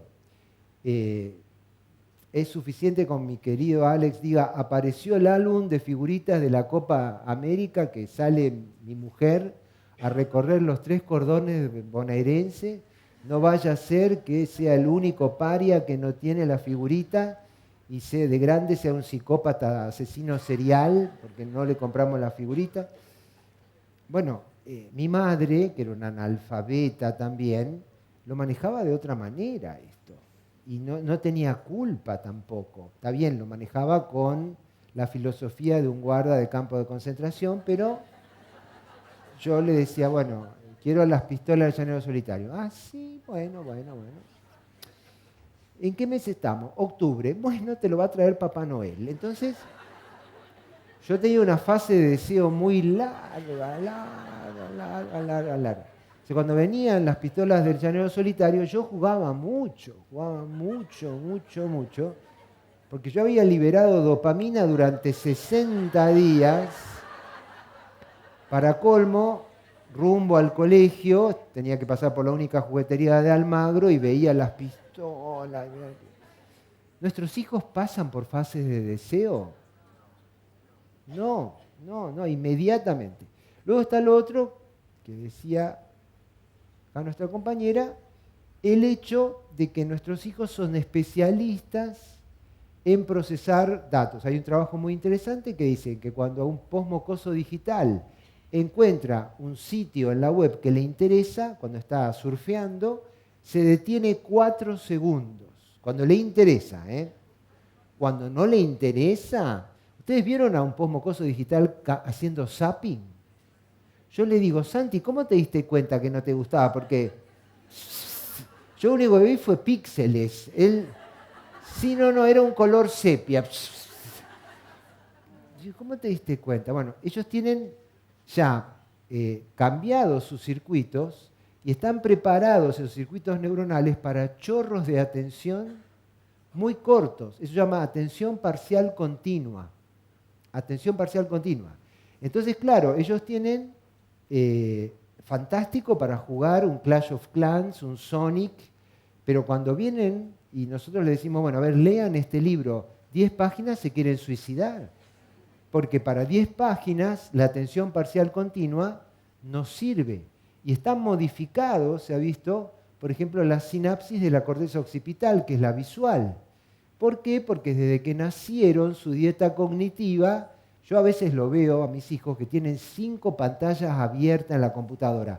A mí me agarra un ataque psicótico si tengo 5 pantallas. Yo todavía estoy puteando a Hotmail por haberme cambiado a Outlook, después de haber tardado 5 años en aprenderme la casilla de Hotmail. Si yo prendo Outlook, estoy con el Outlook así, no puedo tener otra. Ellos tienen música, película. Si Descartes se levantara hoy en día de su tumba, no diría pienso, luego existo. Diría YouTube, Google, Facebook, luego existo. Y ellos están con esto de la atención parcial continua.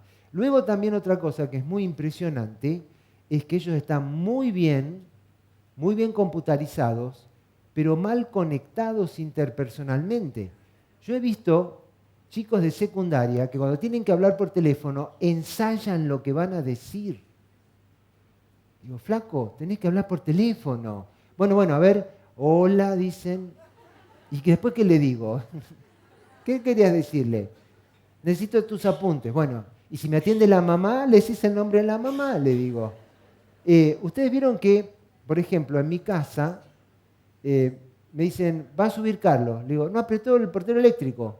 No, me mandó un mensaje. Le digo, bueno, decirle que no produce cáncer de dedo apretar el portero eléctrico. No hablan por teléfono, no apretan el portero eléctrico, todo por mensajito. Y después, cuando llegan a la facultad, dicen, por favor, examen oral no. Claro, porque en el cara a cara, ellos no saben. Entonces, están perdiendo. Es cierto que todos hemos perdido, porque antes, si yo necesitaba plata, tenía que ir al banco, hablar con un ser humano. Si yo quería mandar una carta, tenía que ir al correo, hablar con un ser humano. Todos estamos perdiendo contacto interhumano. Pero ellos lo están perdiendo desde la cuna. Y ellos no saben hablar con otro ser humano. Yo, si tenía que putear a alguien en Almagro, me tenía que acercar a una distancia bastante cercana y decirle Hoy en día, ¿cómo se putean? Por WhatsApp. Es fácil putear por WhatsApp. Yo le digo, bueno, pero ahora hacelo cara a cara. No, eso no. Eso es otra cosa. Y se cree Mozart porque subieron un pedorro video a YouTube. Y le digo, mirá, discúlpame, no es gran cosa, le digo. Además lo sube cualquiera, no hay un referee ahí arriba. Entonces estas cosas hay que estar con ellos. Ellos necesitan ya no un docente, necesitan un entrenador, alguien que esté al lado de ellos y los vaya guiando, porque ni siquiera se sienten muy cómodos, muy amigables en lo que yo llamo el formato cara a cara. Y van a necesitar el formato cara a cara. Y esto es lo que está haciendo las nuevas tecnologías, que por supuesto es de gran utilidad porque probablemente en el futuro, cuando trabajen, las van a utilizar. Pero por suerte también el contacto cara a cara es necesario. Somos seres humanos. Otra pregunta para el doctor. El micrófono. Allá, por favor. Sí, si póngase de pie va a ser más fácil y rápido que lo ubique.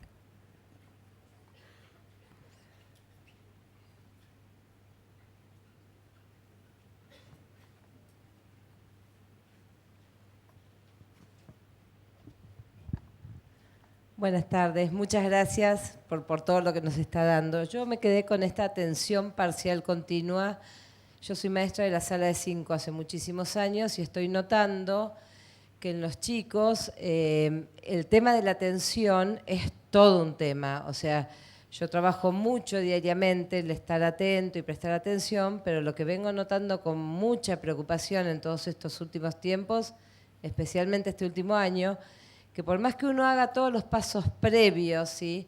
Actividad previa, explicación, pregunta y repregunta sobre lo que después ellos tienen que plasmar, hay un enorme desfasaje y que pasa justamente por la atención entre todo lo que se hizo en una etapa y después cuando llega la hoja, en un porcentaje muy grande de chicos, parece que hubieran visto otro canal. Mi pregunta puntual es, ¿cómo, que es lo que me estoy preguntando estos días a cargo de mi sala, es cómo resuelvo esta situación? ¿Cómo puedo cruzar este río de la Plata que se está haciendo, digamos, entre una situación y otra, donde no es que no se entendió como antes, uno podía decir no entendió, no pudo hacer. Entendió, me puede contestar, me lo puede responder oralmente, de camino de ida y vuelta, pero no lo puede hacer, ¿se entiende? No puede hacerlo cuando uno tiene que pedir, bueno, bajémoslo y plasmemos.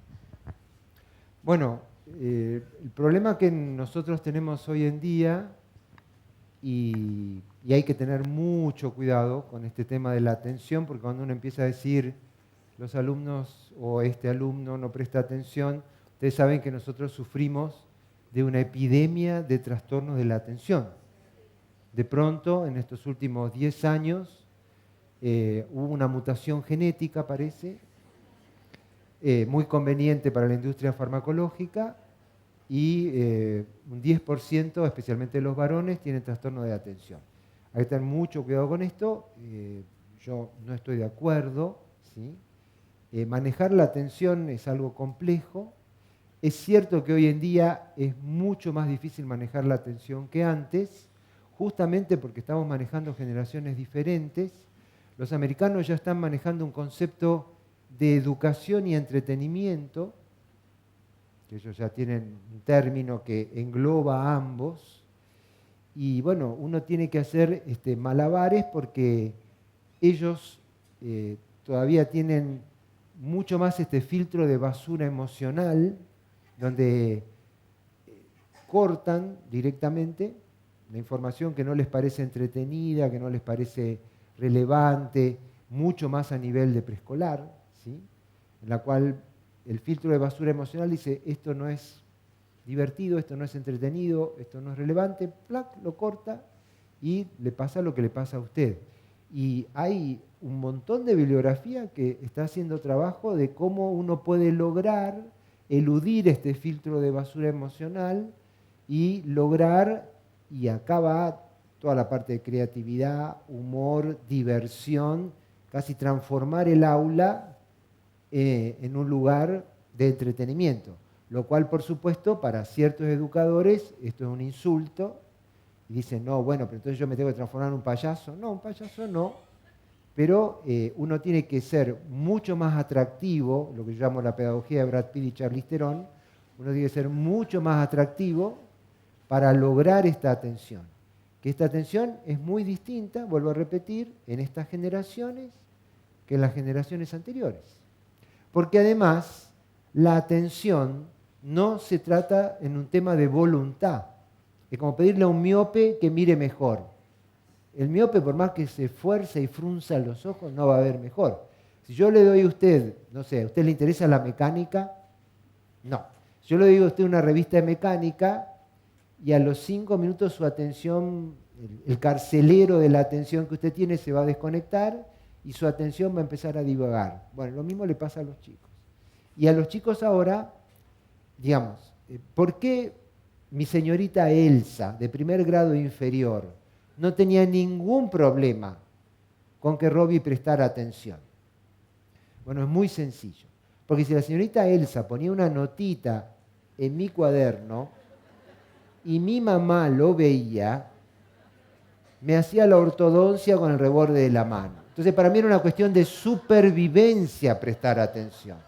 Por supuesto, esto está mal. Piaget, Ausubel, Lacan, Freud, todos están en desacuerdo con esto y muchos trastornos neuróticos que yo tengo son por esto. Pero mi mamá lograba que yo prestara mucha atención. Ahora, ¿la familia es especular al colegio hoy en día? No, no. A mí me hicieron atrocidades. A mí, una maestra de segundo grado, como castigo, me hizo escribir 30 veces el himno viejo. Y me acuerdo, porque esto quedó como un trastorno psicótico, yo con calambre de escritor, 10 de la noche, y mamá tejiendo, diciendo, algo habrás hecho. ¿Ustedes creen que mi mamá fue a protestar al colegio? Nada. Bueno, nosotros no pedimos esto, pero la familia tampoco nos acompaña. Esto también es algo que nos dificulta.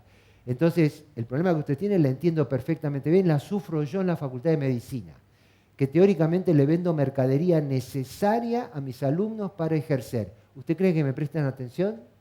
A los 10 minutos los tengo divididos en 3 grupos: perdido en sus fantasías sexuales, perdido en el espacio y dormido con los ojos abiertos. Y yo le estoy dando mercadería para facturar, ¿sí? Para facturar en el consultorio. Usted lo que tiene es gente de preescolar. Yo tengo tipos que en un año se van a recibir de médico. ¿Qué le está pidiendo a sus alumnos?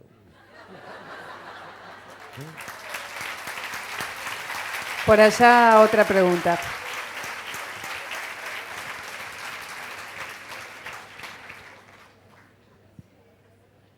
Bueno, muchas gracias por el intercambio. Perdón. ¿Dónde está? Si se pone de pie, por favor. Acá. Ahí perdón, está. Discúlpeme, soy hombre, tengo...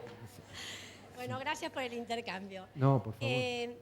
Me interesa su opinión, por toda su experiencia, acerca del abordaje de la sexualidad. con todo esto que está pasando en todas las fiestas de los clubes, en todas las clases sociales, de los acercamientos abusivos, de los acercamientos desbordados, el sexo como moneda de cambio, y los padres dicen que en realidad pasa en muchos lados. Bueno, yo no sé si mi opinión tiene mucho valor. Yo, justamente en el profesorado del Santa Ana, estamos dando educación sexual integral para el profesorado de preescolar y de primaria, ¿sí? Es una ley, en teoría es una ley nacional, ¿sí? Y hay bastantes colegios que me piden también que vaya a dar capacitaciones. Yo creo que hoy en día la educación sexual como un proyecto institucional, o sea, porque yo creo que hay capacitaciones que yo las llamo arbolito de Navidad. La capacitación arbolito de Navidad es una capacitación que se cuelga ahí y piensa que ya está, listo. La educación sexual tiene que ser un proyecto institucional, donde desde el director hasta el portero estén todos de acuerdo y se vaya para adelante. Yo comprendo perfectamente bien que el tema de educación sexual sea muy delicado y haya familias que no estén dispuestas o no estén de acuerdo con que un extraño le enseñe a su familia, a sus hijos o hijas, educación sexual. En cuyo caso, yo siempre le digo, bueno, pero que alguien se haga cargo. Que por favor alguien se haga cargo. Porque si no, siempre hago la metáfora que supongamos que en el mundo la fuente de absoluta felicidad fuera jugar al truco. Pero que nunca nadie le enseñara a uno a jugar al truco, nunca nadie le mostrara cómo jugar al truco, y se pretendiera que la primera vez que uno juega al truco le fuera bien. ¿Le iría bien a uno? No. Entonces lo que uno observa en todas las clases sociales es que a pesar de la avalancha de información que hay, internet, lo que sea, muchos adolescentes de todas las clases sociales llegan a su primera experiencia sexual terriblemente desvalidos de información, a lo cual se agrega el alcohol. El alcohol es una de las causas más importantes de sexo sin protección o violación directamente. Con lo cual, los dos temas se superponen. Entonces yo creo que, habiendo una ley nacional, viendo que es un problema grave, que atraviesa toda la sociedad, yo creo que deberíamos ponernos en marcha y bregar porque todas las instituciones se pusieran de acuerdo. Si uno entra en internet, hay material desde el Libro Blanco de Málaga hasta acá, en la capital federal, en la provincia de Buenos Aires, hay un montón de material. Y empezar. Lo que pasa es que también sucede, y yo también estoy de acuerdo, el último que debería enseñar educación sexual es el médico. Porque el médico daría una visión biologicista de la educación sexual.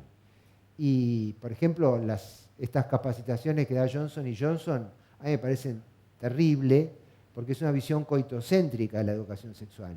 Y justamente es lo que no hay que hacer. La sexualidad es mucho más que esto. Hay que dar una educación sexual para la felicidad, para la expresión social, desde el punto de vista histórico. Yo creo que la idea de algo transversal a lo largo del currículum es lo mejor que hay. No tiene que agarrar la profe de biología y hacerse cargo de esto porque esto va a ser muy sesgado.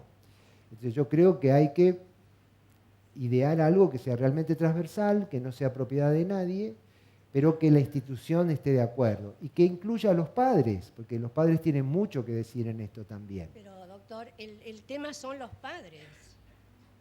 Bueno. Ese es el problema que tenemos. Porque información los chicos tienen un montón y más que uno. El tema es la banalización del sexo. Esto que está pasando en las fiestas, de los clubes y todo.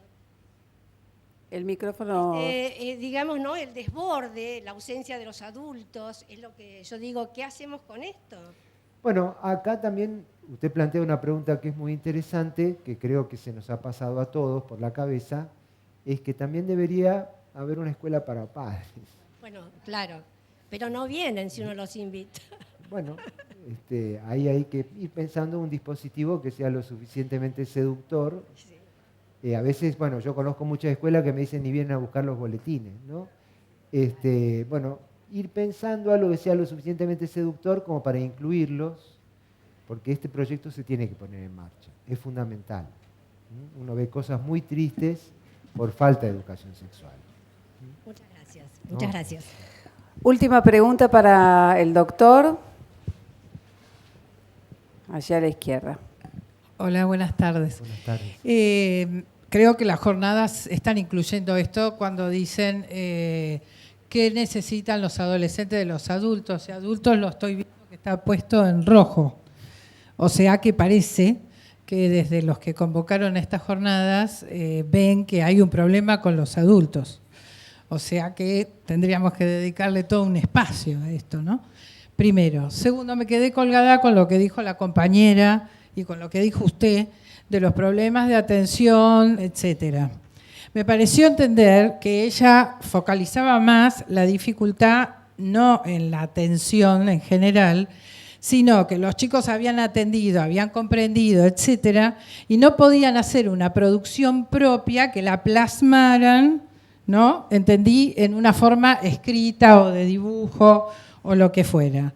Entonces yo pregunto, desde la neurología, porque los que somos psicólogos y por ahí tenemos una orientación psicoanalítica, tenemos otras explicaciones, desde la biología, ¿no ha habido una transformación entre lo que es poder comprender, poder prestar atención incluso y poder producir algo individual, singular, particular, que encima se tiene que plasmar a nivel de una escritura, donde en este momento estamos en una época donde la imagen es lo que prima, por lo que usted estuvo contando de las pantallas y todos los demás? Digo, esto ha modificado percepciones cerebrales y posibilidades de reacciones cerebrales, o es el ambiente. Porque ahí, como diríamos, le podemos dar una respuesta a la compañera. ¿Qué podemos hacer los adultos para ayudar a que ellos puedan plasmar sus producciones individuales de determinada forma? Digo, desde la neurobiología, ¿cuál es la explicación? Lo que se está viendo hoy en día, y se ha hecho un par de trabajos, es que si nosotros comparamos cómo se formó la subjetividad de mi generación, yo soy un inmigrante digital y mi subjetividad se formó a través de la lectura. Yo jugaba en la plaza, yo no tenía un televisor, y después mis hijos me preguntan, ¿y de noche qué hacíamos? Y yo le digo, bueno, yo leía, ¿sí? Mi viejo trabajaba en una curtiembre en Valentín Alsina, y si yo me portaba bien, o sea, si mi señorita Elsa no ponía ninguna notita, yo me leí toda la colección de Robin Hood. La maduración de nuestra subjetividad fue a través de la lectura y de la escritura. Yo ya veo la diferencia con mis hijos, en los cuales, a pesar del ejemplo de lectura de sus padres, ellos no han leído nunca nada, ¿sí? 24 horas de Nintendo, Sega, Internet, Cartoon Network, etcétera, etcétera. Y uno lo ve eso en los alumnos también. Yo siempre hago lo que llamo una encuesta hedonística, porque yo, desde el punto de vista didáctico, yo hablo siempre de la técnica del pescador. Yo he ido a pescar y he puesto en la punta del anzuelo lo que más me gusta comer a mí, que son frutillas con crema, y lo único que pesqué fue un refrío. Cuando puse los asquerosos gusanos, ahí picaron. Entonces uno tiene que, la educación es un arte de frontera, uno tiene que ponerse en la frontera y ver a sus alumnos. O sea, hago una encuesta hedonística y le pregunto a mis alumnos qué películas ven, qué canciones escuchan y qué libros leen. El promedio de libros leídos en alumnos universitarios de universidades privadas en estos últimos 10 años, y ya tengo más o menos 400 y pico de alumnos, es 1,2, 1,3 libros completos. Por camada. Por camada. Entonces, a la pregunta que usted me hace, ¿hay dificultad en plasmar algo a través de la lectura o la escritura? Y sí, porque no sé si ustedes vieron ese videíto de la nena de 2 años que agarra una revista y trata de... Bueno, esta es la generación touch, ¿sí? Es la generación de las pantallas, y si nosotros le pedimos a estas criaturas que son visuales, que han madurado no leyendo sino viendo, y le pedimos algo que sea a través de la escritura y de la lectura, por supuesto que va a ser más difícil que para las otras generaciones, porque su maduración ha sido fundamentalmente occipital, o sea, visual. Lo que llama el área perisilviana, que es el área de la escritura y la lectura, no está tan fortalecida como aquellos que, como yo, por ejemplo, me acuerdo de agarrar el lápiz y resumir Sandokan, etcétera, etcétera, porque era lo único que hacíamos. Entonces, ellos tienen otras habilidades. Ellos, por supuesto, son nativos digitales, la informática es su primer lengua. Mis alumnos, si yo pierdo 15 segundos en conectar el cañón con la computadora, me dan un codazo, porque no tienen la paciencia de una cucaracha con Alzheimer. Es más, nosotros tenemos en el aula, no sé qué cable, qué conexión, pero es ultra veloz. Yo les cuento la época, ¿ustedes se acuerdan la época que era internet por teléfono y el sobrecito que iba de uno a otro? Yo le digo, está muy lenta, me dicen, y tarda una décima de segundo en cargarse. Ellos tienen una forma que por supuesto le va a dificultar la producción escrita y leída, porque tienen otra forma de maduración que es totalmente distinta a la nuestra. Y hay trabajo de resonancia magnética funcional que demuestra una hiperactividad visual y una hipoactividad en todo lo que son los circuitos de lectoescritura. Si esto está relacionado con la dificultad que tiene la profesora, es probable y puede ser. Puede ser. La dieta cognitiva que tienen nuestros niños hoy en día no va hacia la lectoescritura, va hacia otros lados que son fundamentalmente visuales. Por eso se lo llama que han pasado de la logoesfera a la iconoesfera. Y entonces es más lógico que tengan más dificultades con eso. Es lo que yo le puedo contestar desde lo que se está investigando ahora, que es lo que llama el e-cerebro, ¿no? El i-cerebro del email. Les pido un aplauso muy fuerte para el doctor Roberto Rosler. Le agradecemos la generosidad en el tiempo tan extendido de preguntas de los participantes.